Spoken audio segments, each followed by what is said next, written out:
안녕하세요. 마이웨이입니다. 보시는 것처럼 이 암호화폐 시장이 이렇게 하루 만에 좀 반등이 나왔다는 것을 알 수가 있습니다. 그래서 비트코인 같은 경우는 지금 5%가 넘는 이런 상승을 하면서 다시 27K 위로 올라섰고, 또 다른 이 알트코인들도 좀 비교적 이런 상승이 좀 나왔다는 것을 알 수가 있어요. 그래서 이 비트코인 차트를 보시게 되면 이 바이낸스 기소로 시작된 이 하락을 단 하루 만에 이렇게 다 말아올리면서 상승을 했다라는 것을 알 수가 있고, 또 이 XRP 차트를 봐도 보시는 것처럼 이 바이낸스 기소를 해가지고 이렇게 하락을 하다가 단 하루 만에 이렇게 상승을 하면서 이 주요 저항선 위로 다시 이렇게 상승을 했다는 것을 알 수가 있어요. 그래서 과연 이것을 어떻게 해석을 해야 될까? 저는 이것은 꽤 큰 의미를 담고 있다고 생각을 하는데, 그럼 그것을 좀 말씀드리기에 앞서서 또 전반적인 자산의 이 브리핑을 하고선 또 말씀을 드리도록 하겠습니다. 그래서 어제 이 미 증시를 보시게 되면 보시는 것처럼 좀 얼룩덜룩하니 좀 혼조세를 보인 것 같은 그런 모습을 보이고 있지만, 요 전체적인 이 지수로 확인을 하게 되면 보시는 것처럼 이 다우존스, S&P 500, 나스닥 모두 이렇게 상승을 했다는 것을 알 수가 있고, 뭐 그 상승폭이 크진 않지만 그래도 이 상승의 흐름을 좀 이어갔다는 것을 알 수가 있습니다. 그리고 이 유럽 증시 역시 주요국 대부분이 이렇게 좀 상승을 했다는 것을 알 수가 있어요. 그리고 또 무엇보다 이 공포지수 빅스 지수가 또 어제 하루 만에 5%가 넘는 이런 하락을 하면서 이제는 13포인트대까지도 어떻게 보면 지금 역대급으로 계속 떨어지고 있다는 것을 보실 수가 있습니다. 그렇다면 지금 이 앞으로의 경제 전망이 뭐 장밋빛 미래냐?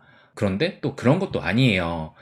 보시면 이것도 오늘 나온 기사인데, 뭐 미국의 헤지펀드 거물인 뭐 요 사람이 현재 밸류에이션은 너무 높다라고 하면서 경기 침체의 가능성은 커지고 있다라는 이런 또 발언을 했다라고 합니다. 그런데 그럼에도 불구하고 지금 이 시장이 해석하는 것은 현재 미국의 경제 침체의 가능성은 적다라고 이렇게 좀 긍정적인 전망을 하고 있다라는 거예요. 그러면서 이런 걱정의 벽을 타고 슬금슬금 올라가고 있는 것이 현재 이 자산시장이라는 겁니다. 그래서 또 이것을 보시면 이제 다음 주에 이 FOMC 회의가 있는데, 이 FOMC를 앞두고 오늘도 소폭 상승을 하면서 이 S&P 500 같은 경우는 올해 또 사상 최고치를 찍었다라고 합니다. 그러니까 이게 뭐 9개월 만에 지금 또 사상 최고치를 찍었다라고 하는데, 그래서 제가 자주 말씀드리는 것 중에 하나가 이 전반적인 자산 시장은 함께 움직일 수밖에 없다라는 것을 말씀드리고 있어요.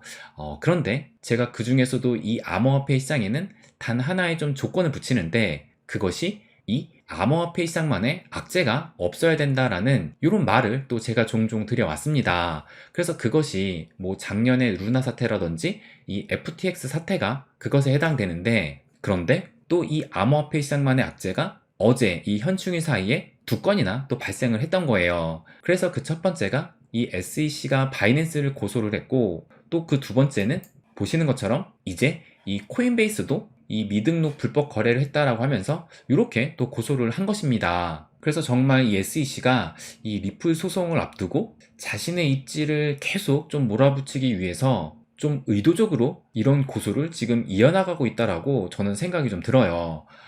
그래서 이것도 보시게 되면 결국에는 이 SEC가 코인베이스를 기소를 하면서 또 이번에는 어떤 코인을 또 증권으로 규정을 했냐면, 마찬가지로 솔라나 또 에이다, 폴리곤, 파일코일, 샌드박스, 엑스인피니티, 칠리즈, 플로우, ICP, 니어 프로토콜, 보이저 토큰, 대시, 넥소까지 이렇게 증권이라고 하면서 증권을 판매한 거래소라고 해서 이렇게 또 코인베이스도 단 하루 만에 또 기소를 한 것입니다. 그런데 이것도 이 바이낸스와 마찬가지로 좀 어느 정도 예견되어 있었던 일이기는 합니다. 왜 그러냐면 이것을 보시면 이게 올해 3월 23일 날 나온 기사인데, 이 SEC는 이 코인베이스한테 이 웰스 노티스를 전달하기도 했어요. 그래서 이 웰스 노티스가 여기 보시는 것처럼 규정을 위반해 민사소송의 대상이 될 개인 및 기업의 해명을 요구하는 사전 통지서입니다. 그래서 지난 3월 달에 이미 이 SEC는 이 웰스 노티스를 코인베이스한테 전달을 했었고, 그러니까 마찬가지로 3월 23일 딱 그 당일에 이 코인베이스 CEO는 미 SEC의 조치는 비합리적이다. 반드시 부당함을 입증할 것이다. 라는 이런 또 트윗을 올리기도 했었습니다. 그러니까 또 이 기사를 보시면 또 4월 18일 한 달 만에 마찬가지로 또 코인베이스 CEO가 이 웰스 노티스에 관련해서 소송을 준비 중이다 라고 또 발표를 했고, 또 이 기사를 보시면 그러면서 또 하는 말이 우리가 증권법을 위반을 했다라면 상장 당시에 왜 안 막았냐 라고 이렇게 또 좀 항변을 하기도 했어요. 그러니까 이 SEC가 정말 좀 모순적인 게, 이 기사를 보시면 이 SEC 위원장이 게리 겐슬러가 5년 전 강의 영상을 보면 암호화폐의 4분의 3은 비증권에 해당된다라고 이렇게 또 발언을 하기도 했습니다. 그러면서 그 강의 영상을 이 트위터에 올렸던 것인데, 근데 이 트위터에 누가 올렸냐면 여기 보시는 것처럼 브라이언 암스트롱, 그러니까 코인베이스 CEO가 이렇게 어떻게 보면 좀 억울함을 호소하기 위해서 이런 트윗을 또 올렸던 거예요. 그러니까 이런 것을 보면 다분히 좀 정치적인 의도가 있다라고 생각이 들고, 특히 이 게리 겐슬러의 개인적인 이권과 또 이 민주당의 코인 시장 죽이기가 좀 진행되고 있다라고 그렇게 좀 해석을 할 수도 있을 것 같습니다. 또 그리고 또 이 기사를 보시게 되면 지난달 이 5월 달에 전 SEC의 집행국장이 SEC가 코인베이스를 기소할 수도 있다라는 이런 발언이 또 나오기도 했어요. 그러니까 이 SEC가 코인베이스를 기소하는 것은 어느 정도 예견되었던 일이다라고 이렇게 또 생각을 할 수가 있는 겁니다. 그렇다면 이것을 어떻게 해석을 해야 될까? 그리고 우리 같은 투자자 입장에서는 어떤 포지션을 취해야 될까? 또 그것을 생각을 해본다면, 제가 어제 이 코인베이스 기소 소식도 들려왔을 때 이 텔레그램 방에다 또 저의 생각을 말씀을 드렸습니다. 그래서 말씀드렸을 그 당시에 이 차트를 좀 보게 되면 보시면 현충일날 그 12시가 딱 되자마자 보시는 것처럼 바이낸스가 기소를 당했다라는 그 소식이 전해지면서 요런 바이낸스 빔이 또 시작이 됐는데, 그러면서 여기 지금 15분 봉이거든요. 그래서 지금 4시간 동안 계속 이런 하락을 했다라는 것을 알 수가 있습니다. 그래서 25.3K를 찍었었고, 그리고 마찬가지로 또 어제 이제 밤 9시가 조금 지나가지고 코인베이스까지 기소를 했다라는 그 소식이 또 전해졌어요. 그래서 또 마찬가지로 이 소식이 전해지니까 이렇게 또 하락이 나왔었는데, 그리고 나서 한 2시간 정도 지나서 이 비트코인의 흐름을 보니까 마찬가지로 좀 하락을 해가지고 이 지난 저점인 25.3K를 찍긴 했지만 그 이후로 더 떨어지지는 않았다라는 것을 알 수가 있습니다. 그래서 제가 뭐라고 말씀을 드렸냐면, 이 코인베이스 기소 소식이 조금 전인 9시쯤에 나왔는데 이제 한 2시간 정도 흘렀지만 어제와는 살짝 다른 움직임을 보이고 있다라고 말씀을 드리면서, 뭐 이제 2시간밖에 지나지는 않았기 때문에 추후 움직임도 지켜봐야 되겠지만 일단 저점을 깨지 않고 살짝 반등이 나오면서 하락세가 어제처럼 가파르지 않다라는 점은 이 충격 여파가 어제만큼은 강하지는 않다고 이렇게 좀 해석할 수가 있다라고 또 말씀을 드렸습니다. 그래서 일단 이 지금의 상황을 냉정히 보면 이것은 이 비트코인의 문제는 아니었어요. 이 SEC는 거래소를 문제를 삼았던 것이고, 이 그들의 기준, 그러니까 SEC의 기준으로 이 증권성 토큰을 문제를 삼아서 기소를 한 것이었습니다. 그렇다면 이 비트코인의 잘못은 없다라고 생각을 할 수가 있어요. 그렇기 때문에 이번 하락은 이 비트코인의 문제가 아니라 앞으로 시장이 좀 위축될 것이라는 그런 우려가 이 비트코인의 하락을 키웠다라고 생각을 할 수가 있는 겁니다. 뭐 물론 이 알트들은 증권 이슈 때문에 좀 더 크게 하락하는 경향을 또 보이기는 했습니다. 그리고 이 XRP를 보게 되면 이 XRP 같은 경우는 이미 이 증권에 해당한다라고 해서 SEC한테 소송이 걸려 있는 것이기 때문에 이 XRP가 단순 지금 이번의 일로 하락을 해야 할 명확한 이유는 없다라고 저는 생각이 들었어요. 그리고 어차피 이 XRP는 이 소송의 결과로 이 증권성이 결판이 날 것이기 때문에 지금 이 XRP가 하락하는 것도 비트와 마찬가지로 이 시장의 위축으로 인한 하락파라고 생각을 했어요.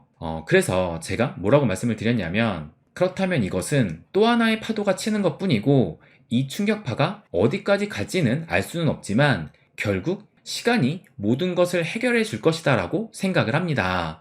그래서 어제도 말씀드렸듯이 이 코인의 펀더멘털이 훼손되지 않았다고 생각이 든다면 내 전략대로 또 계획대로 가면 된다라고 생각을 해요. 그래서 저는 어제와 마찬가지로 동일하게 대응하고 있습니다라고 이렇게 또 말씀을 드렸습니다. 그런데 이렇게 제가 말씀을 드리고 난 이후로 여러분도 아시겠지만 보시는 것처럼 이 비트코인은 이런 좀 반등을 했다라는 것을 알 수가 있어요. 물론 지금 또 아침 들어가지고 살짝 다시 좀 빠지긴 하지만 어쨌든 지금 현재까지는 이 바이낸스 빔이 생기기 이전 가격으로 현재 올라왔다는 것을 알 수가 있습니다. 그래서 또 요런 반등을 하는 것을 보고 제가 또 뭐라고 말씀을 드렸냐면 글을 올리고 비트 차트를 보니 이 비트코인은 좀 더 반등을 했네요. 제가 이런 생각을 할 정도면 이미 시장도 그것을 파악하고 있다는 뜻이 아닐까 싶습니다라고 이렇게 또 말씀을 드렸습니다. 그래서 결국엔 지금 오늘 아침까지 이걸 또 보시는 것처럼 어제의 하락분을 이 비트코인 같은 경우는 전부 다 또 말아 올렸고 XRP도 보시는 것처럼 마찬가지로 이 하락 부분을 상당수 말아 올리면서 이 주요 저항을 다시 뚫고 이렇게 좀 올라와 있는 상황이에요. 그래서 제가 드리고 싶은 말씀은 어제 이렇게 하락을 했을 때 또 누군가는 상승전 가격으로 돌아갔다고 조롱을 했지만 그때 뒤에서 조용히 매수했던 사람들이 결국은 웃게 됩니다. 그래서 어제도 말씀드렸지만 그런 조롱 뒤에는 그 순간 남의 피해를 보고 기분이 좋아지는 것 외에는 결국 남는 건 아무것도 없어요. 하지만 떨어질 때 흔들리지 말고 왜 떨어졌는지 냉정히 판단을 하고 그것이 코인 투자에 있어서 중대한 결함이 아니다 라고 판단이 된다면 내 전략대로 계획대로 가면 된다라고 생각을 합니다. 그래서 이 가격에 흔들리지 말고 수량에 집중을 해야 된다라고 항상 또 말씀을 드리는 겁니다. 그렇다고 지금 좀 반등을 했다라고 해가지고 이것이 이 SEC 리스크가 완전히 또 해소된 것은 아니에요. 여전히 이 알트코인에 대한 대규모 상패 리스크는 상존을 하고 있고 만약 이것이 현실로 다가온다라면 더한 폭락도 가능하다고 또 생각이 듭니다. 그래서 이 기사를 보시는 것처럼 전 CFTC 의장이 이 암호화폐 업계의 미래가 SEC와 이 거래소 간의 소송 결과에 또 달렸다라는 이런 또 발언이 오늘자 기사에 이렇게 또 나오기도 했습니다.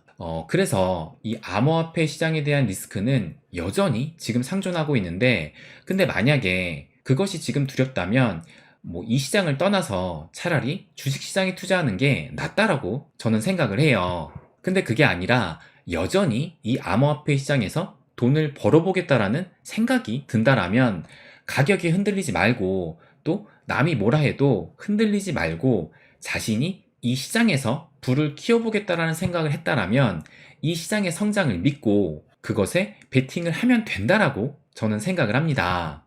그래서 제가 또 하나 말씀드리고 싶은 것이 혼자 가면 외롭고 흔들리기가 쉽지만 함께 가면 우직하게 멀리 오래 갈 수 있다라고 말씀을 드리고 싶어요. 그리고 또 마지막으로 이 기사를 보여드리면 이 온체인을 분석하는 한 업체가 SEC와 바이낸스 기소 이후 기관과 고래들은 이 저점 매수를 하는 그런 정황이 보여졌다라는 이런 기사가 또 나오기도 했습니다. 그러니까 이번 사태를 계기로 또 누군가는 줍줍을 하고 있다라는 거예요.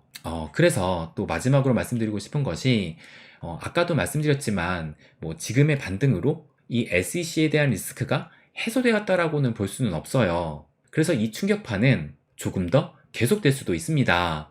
그런데 그럴 때마다 이 가격에 흔들릴지 아니면 그때마다 또 남들과 다른 생각으로 이 수량을 늘려갈지는 오로지 자신의 마인드에 달려있다라고 생각을 합니다. 네, 그럼 오늘은 여기까지 하겠습니다. 항상 제 이야기 끝까지 들어주셔서 감사드립니다. 부자가 되는 길, My Way.